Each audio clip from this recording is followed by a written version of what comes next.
weird subculture on the right that is sometimes kind of generically referred to as QAnon or the crazies or the whatever.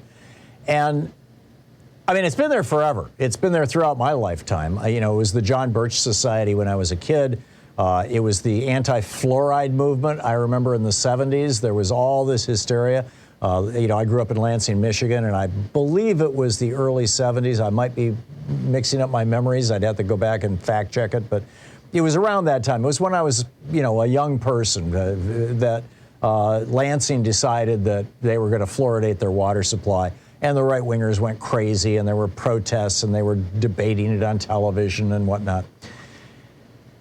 And it's always, one of their arguments was, it wasn't a health argument, it was that fluoride makes you crazy, or fluoride makes you passive, or fluoride is an instrument of government control. I mean, seriously, that whole conspiracy theory has largely faded away, although there are still people who are opposed to fluoridation of water supplies, and I'm not trying to take a position on that. I understand some people don't, the fluoride is a byproduct of making aluminum, and it's a different kind of fluoride from the organic, and quack. I'm not going to get into all that.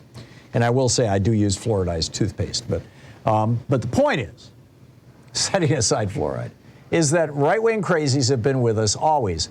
And very often their rhetoric leads to political violence. Now, the fluoride one didn't, but, there have been a bunch of others.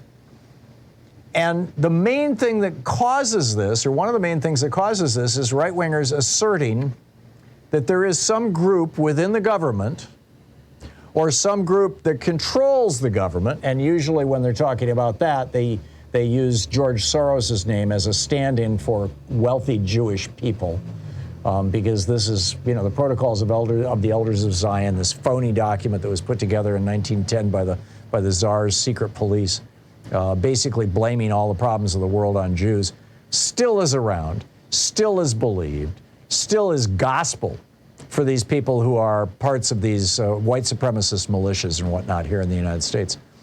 And so, when people go on TV, people who have large multi-million person audiences, go on TV and talk about how government is trying to do something to you.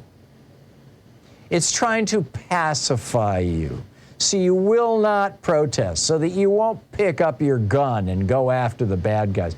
When this happens, these are, frankly, in my opinion, invitations to stochastic terrorism. Stochastic terrorism is where the person trying to provoke the terrorism is not calling for a specific act, and it's not telling a specific person to do something. Instead, what they're doing is trying to activate lone wolves. People that they don't know, none of us know, trying to bring them out of the woodwork and get them out there killing people, which, by the way, has been happening in the United States pretty aggressively, largely since the 1980s, since the Reagan Revolution, as the middle class has gotten wiped out by Reaganism and all that. $50 trillion has flown to the top 1%. You see people losing their lives, losing their families, losing their economic lives, losing their families, losing everything. Losing their income. People working, they thought back in the 80s that they would do better than their parents, and now they're doing worse. Their children are doing worse than they are. And what do? They turn to violence. Or they listen to right-wingers who tell them, oh, well, it's because of the black people, don't you know? Or it's because of those immigrants. We got to put up a wall, don't you know? And they don't realize that they've been screwed by Reagan. They've been screwed by Republican neoliberal policies for 40 years. So then come along the demagogues saying, oh, yeah, and by the way, the government is still trying to control you. It's not the fault of the Republicans that you're broke.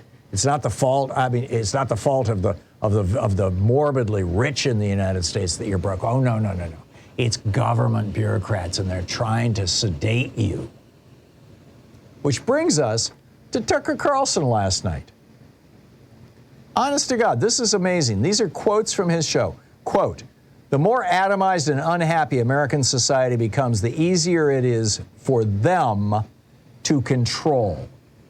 Now, who's them? He doesn't quite say. He goes on to say, fewer marriages and babies in family-owned homes means more rootless and disaffected people. It means an entire nation of desperately unhappy grad students.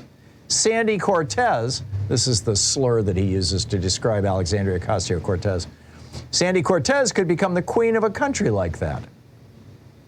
And then he goes on to say that this is basically a feature of our society, not a bug.